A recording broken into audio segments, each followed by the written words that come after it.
Hello, I'm Ryan F9 and today we crash test the iconic Shoei Neotec.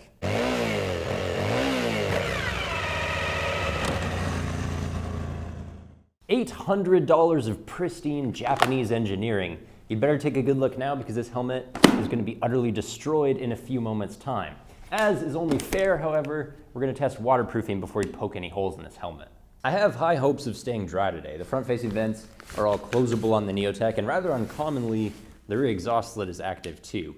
Now, Shoei is known to make a pretty tight helmet, so I don't doubt that the face shield and its rubber seating is going to seal okay. My only real worry is this big panel gap on the chin bar. Now, water might get in there, but time will tell.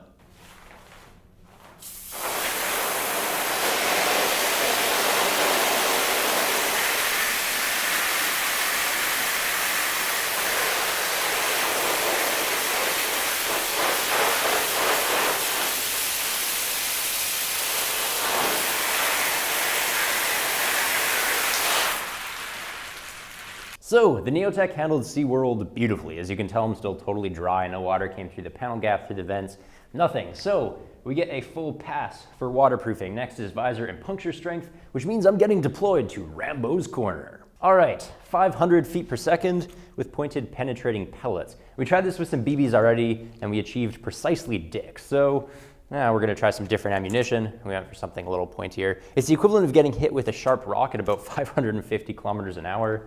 Helmets are over-engineered. The Shoei has its AAM shell around back to protect itself.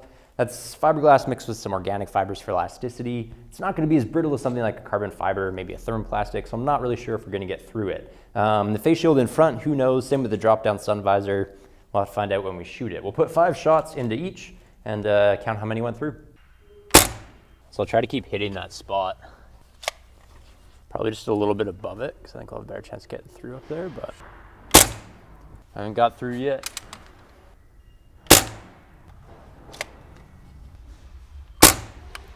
Helmet visors are very strong. All right, let's go have a look. So the Shoei made our pellet gun look stupid because it survived absolutely everything we threw at it. But we noticed that when we hit the same spot like 2 or 3 times in a row, we almost gotten through it. So what we're gonna do is we're gonna move the helmet up point blank and try to hit the exact same spot several times. However many pellets it takes to get through, that's gonna be our metric test. So we'll do that here. Same for the back and same for the sun visor. Whoa, we got it in better. All right, gotta take a look. So, we got it stuck in there. Not sure if it went right the way through or not. We'll look under there. Ooh, looks like I can just see the tip of it coming through the bottom. Well, that went through. Let's go have a look.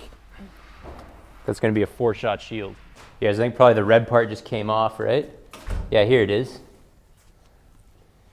That's the casing separated from the bullet because the bullet actually went straight through. Yep.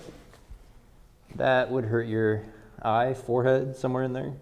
Anyway, that's gonna be a 4-shot shield, so that's passing grade. Anything 3 and above is gonna be a pass.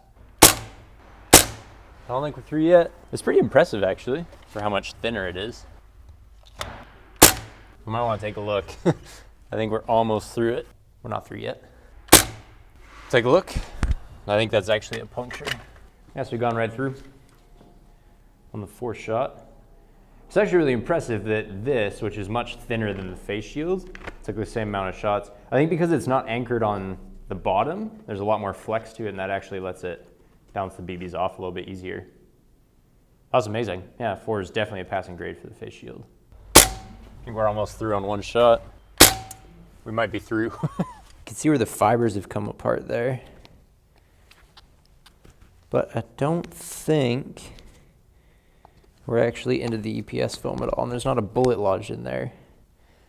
I'll hit it again. See a bullet in there. So you can see the bullet there. It's kind of wedged in. Now, the funny thing about this is the bullet's actually turned and is pointing downwards. It's quite impressive, the elasticity of this shell, to actually be able to just push the bullet in a different direction rather than cracking entirely. Damage report. The Shoei survived our shitstorm pretty darn well. The face shield failed at 4 shots. The sun shield, rather surprisingly, also failed at 4, and then the shell around back failed at 3. Typically, anything that gets a passing grade out of 5 tends to be above average, so we're passing here, we're passing here. That gives us good grades for visor strength and for puncture strength. Now, impact protection and abrasion resistance, take me out to the ball game. Batters up.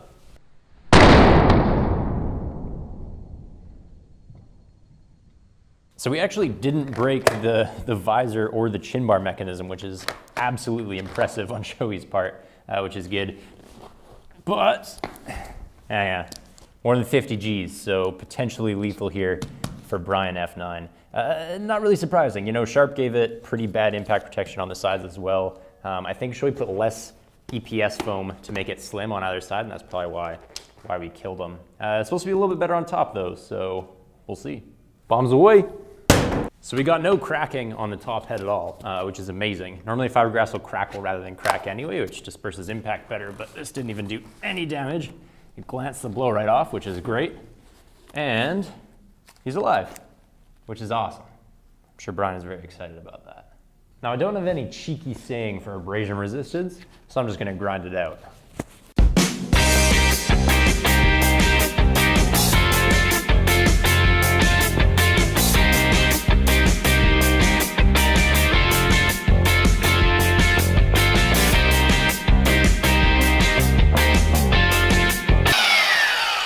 There we go.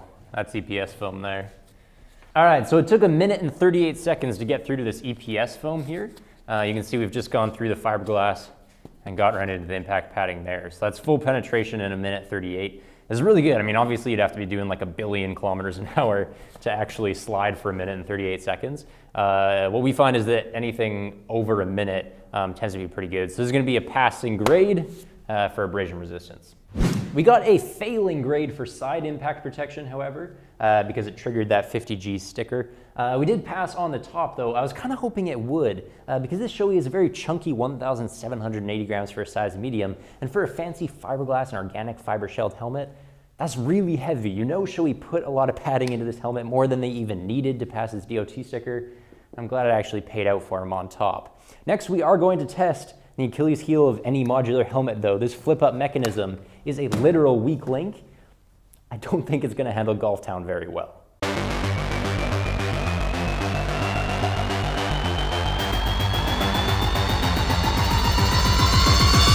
So wow, that was a failure. I mean, I've hit a couple helmets by now. None of them have exploded quite to the extent that this one did. I mean, the EPS foam is absolutely everywhere, bits sort of all over.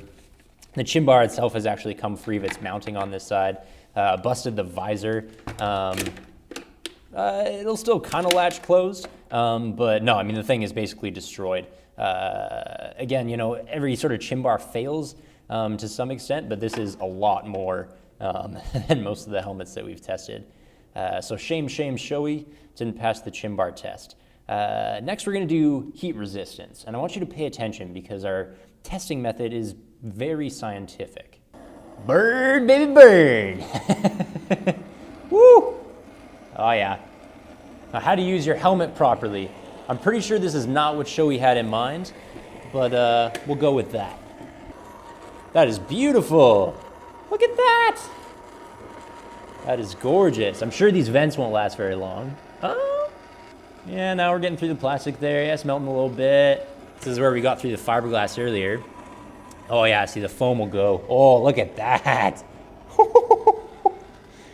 It's interesting, it'll burn a hell of a lot from the inside. It's hard to actually get there, but once you get through the shell, that really goes. And we're gonna be into the inside of this helmet in no time here. That is beautiful.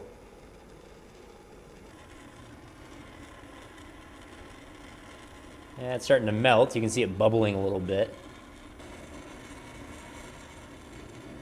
There we go. Now we're through the visor there. There we go. There's some ventilation for you.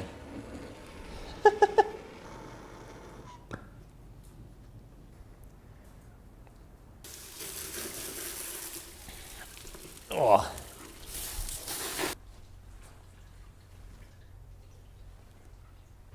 Now, here in the scientific community, we would say that the Neotec was less of a pain in the ass to light on fire than some of the other helmets we've tested. So I'm gonna say that it has a poor heat resistance. You're going to ask what the hell that has to do with motorcycle safety, and I'm gonna ignore the question by moving on to Fortnine's 9th test, build quality.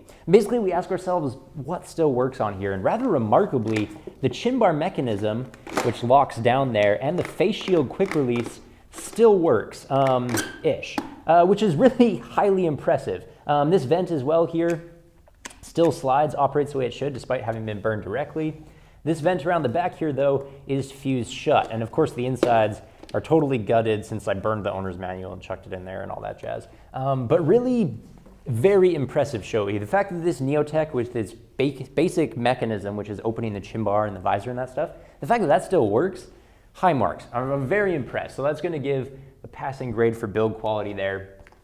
Tallying it up now, we have 1, 2, and 3 failures out of 9, which is going to give us an overall grade, let's go in black, of 6 out of 9, which is going to be 66.6666666% to all you mathletes out there, meaning that the Neotec would have passed grade 6 if it were a 6th grader, and that is useful consumer advice. Now, of course it's not, and to be honest, truth be told, we don't really know if 66% is that good yet. It might be crap. We haven't really tested enough buckets to know. But for now, this Shoei Neotec, $800 of beautifully destroyed Japanese engineering, it gets to hold the bar until next week's episode.